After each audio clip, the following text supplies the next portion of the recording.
So there's an increasing decay in the physical manifestation these days in the so-called world. Every time we engage with it now, it seems to create more and more stress if we're in the mind, if we're taking it to be ultimately real, we're believing in it.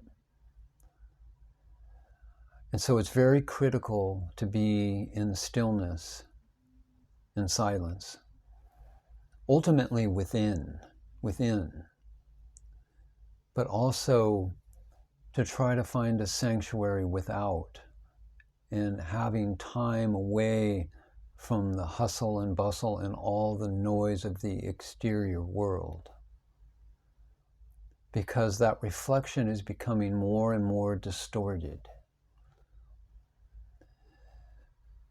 And especially if we're new, or even if we've been on the path for some years, that can be extremely disturbing and disruptive to our path. It can kind of throw us. As we come deeper on the path, it doesn't throw us as much, but that doesn't mean that we want to be around it. In fact, we become more and more drawn to the silence. And we do not want to have that kind of reflection around us. If we're thrust into it, of course, we'll do our best. But the natural inclination becomes more and more towards stillness. And I think young children, animals, they have a tremendous draw to us because they live in the no mind. You know, for a dog, when you see a dog, there's no mind activity. There's just the naturalness of life.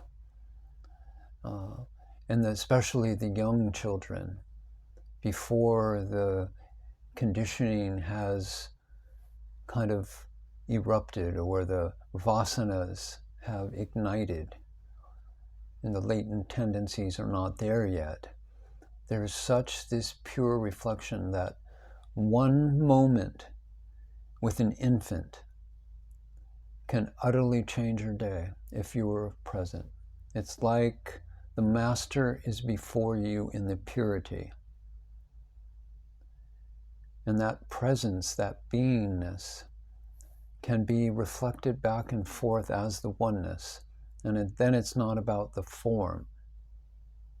It's only about stillness and silence.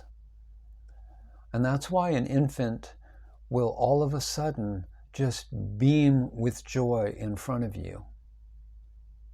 They're looking for that reflection of the oneness. There's no one looking really. There's no one there yet. But there is a looking from self to pure self. And in that, there's such a beauty. So you can be out in the bustle of life and have all kinds of strange things happening and all kinds of noise. Say you're in the grocery store, and then a mother goes by with her cart. And she's paying attention to getting her produce or whatever. But that child, that infant, is not missing anything. And then that one glance, that one moment, so much can be conveyed.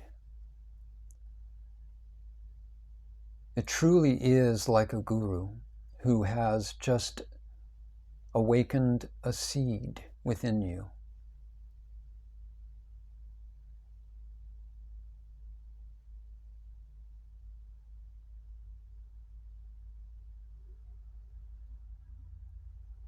And in that silence, there is such beauty, such this pure reflection of who we are. Nature can do that too. The trees, the wild animals, a flower, anything, because nature is in such harmony in wild places. Being by the ocean, not by all kinds of people.